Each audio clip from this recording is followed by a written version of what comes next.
Môre maatjies. Hier is nuwe gesiggies. Ek wonder of julle weet waar ons is.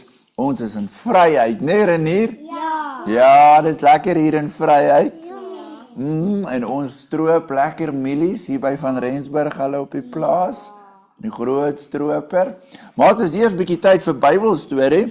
By Genesis 49, laas het ons gesels oor Jakob wat Josef se twee seuns geseën het. Ek wonder of kan julle nog onthou die storie van Ephraim en Manasseh, né?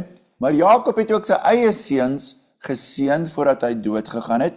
Kan julle onthou hoeveel kinders het Jakob gehad? Hoeveel seuns het hy gehad? Tel saam met my. 10 en nog 2 is 12. Jakob het 12 seuns gehad. Ons hoef daarom nou nie vandag almal se name te sê nie, né? Reuben, Simeon, Levi, Juda. Maar dit is baie wonderlik. Genesis 49, vra vir pappa en mamma om vir julle Genesis 49 te lees. Jakob seën sy seuns en hy sê vir hulle wat Vader Jahwe op sy hartjie lê om vir hulle te sê. Nou een van die seuns gaan ek 'n bietjie uitsonder in hier. Hy seën vir Juda met 'n baie mooi vers dat uit Juda sal daar 'n koning kom, né? In Afrikaans, die Bybel sê nou die veldheerstaf sal van Juda nie wyk nie.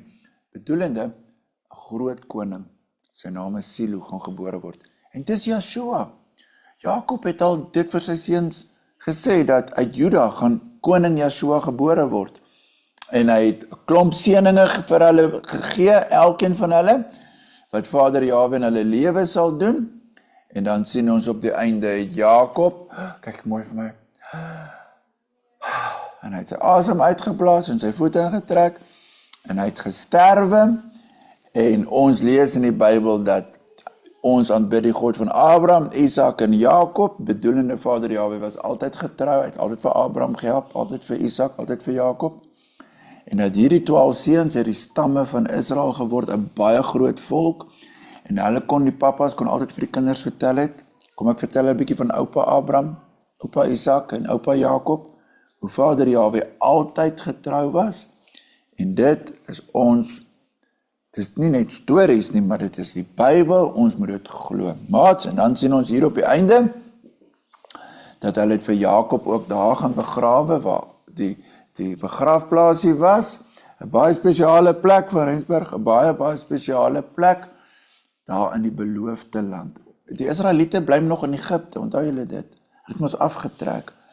Nou die volgende boek in die Bybel is Exodus, en nou gaan ons nou 'n bietjie lees wat het met die Israeliete daar by Exodus gebeur, want die goeie tye van Jakob en Josef het toe nou later verander in slegte tye van hard werk. Nee, dis soos die verskil tussen vakansie en skool. Hulle gaan baie hard moet werk en baie baksteen moet maak, maar dis 'n bietjie volgende keer se verhaal.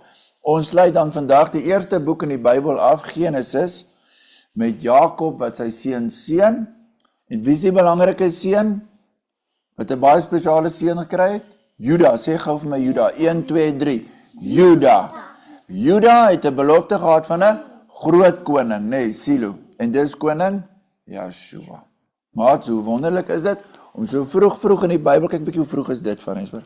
Ons moet so vroeg te lees al van koning Joshua. En dan tot later by die Nuwe Testament word Joshua gebore, nee. Maar al vroeg in die Ou Testament lees ons van koning Joshua. Maar kies kom ons sit sommer net so dan bid ons sal.